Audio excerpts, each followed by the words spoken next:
Right, Redemption song by Bob Marley, a real classic with beautiful words, and it really helps to have the words in front of you or to know them really well when you're playing this song, because the vocal line is very distinct, really different from verse to verse, and really depends on those words. So it starts out with a simple melody, and I usually use my thumb, but you can use fingers or anything else. Use your fingers or a combination of fingers and thumb, or just thumb. Just in the bottom 3 strings. And then for variation, I decided to repeat it unlike the original song, bump it up an octave, and put a bass note under it. So now it's up an octave. Still not difficult, but just a little bit of variation. We're into the verse.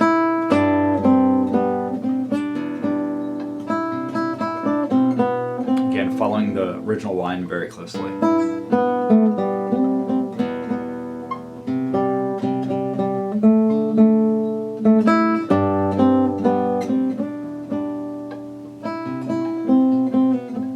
Notice that often in this song, Bob put a C above a B, this very tense note there, but it just happens for a second, and it really adds a nice little flavor to it.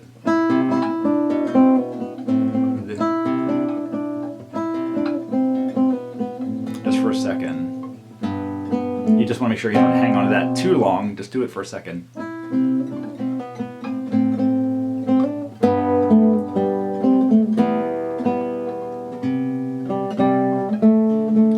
Leading into the chorus, I like doing it with a little slide. You could also just do an open B string, like that, but I like this.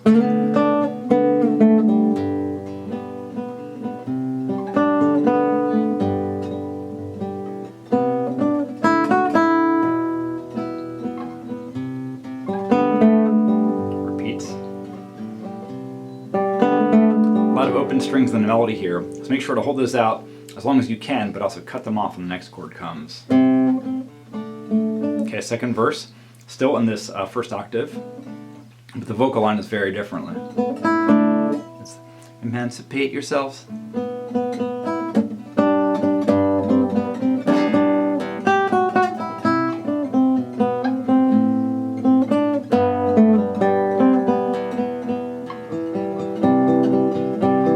Hear how different it is from the first verse.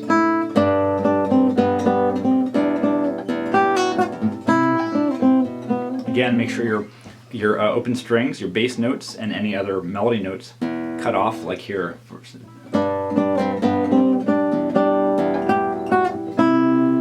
want to cut off that low E on stand aside and look. On the E minor, rather.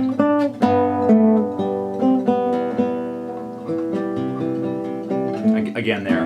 After that E, cut it off when you go to the C. Verse or chorus again.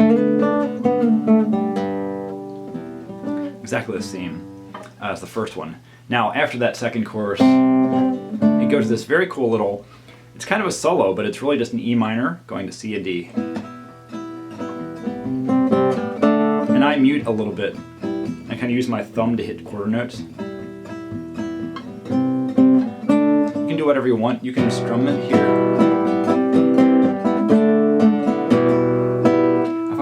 Mute it a little bit just to get a little rhythm like he did in the original.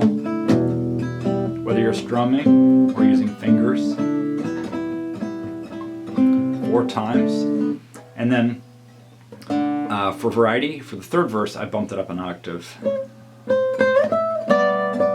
It's the same words as the second verse, but now it's up an octave. So the melody is the same, just up high.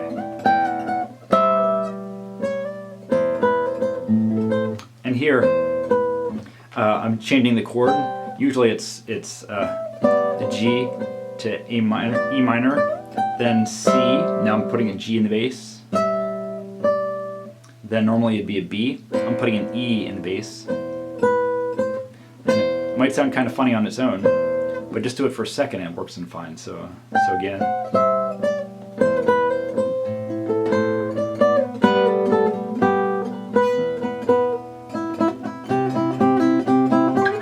Here he does this consistent rhythm. None of them can't stop for the time. Like that.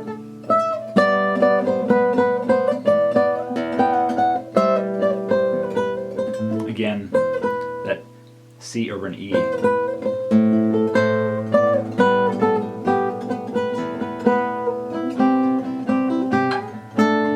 Now the chorus up an octave.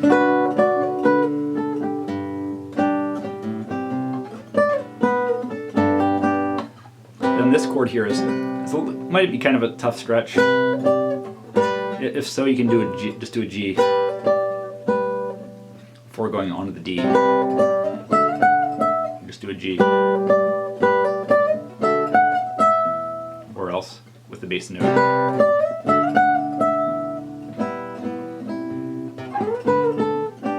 And repeats. Or then I did harmonics here, because why not?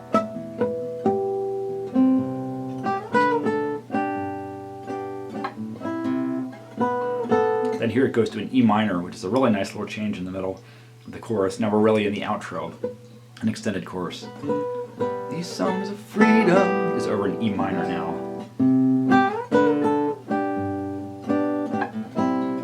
And after repeating one more time, then it goes to this ending, which is an A minor now, interestingly. And after 2 bars of that, then you add this to make an A minor 6. Very interesting chord to end on. I should just do a flamenco rasguedo there, like that. You can just do a strum. It makes for a very interesting ending to this song. So I hope this is useful to you. Please let me know if you have any other questions about the video, and thanks for watching.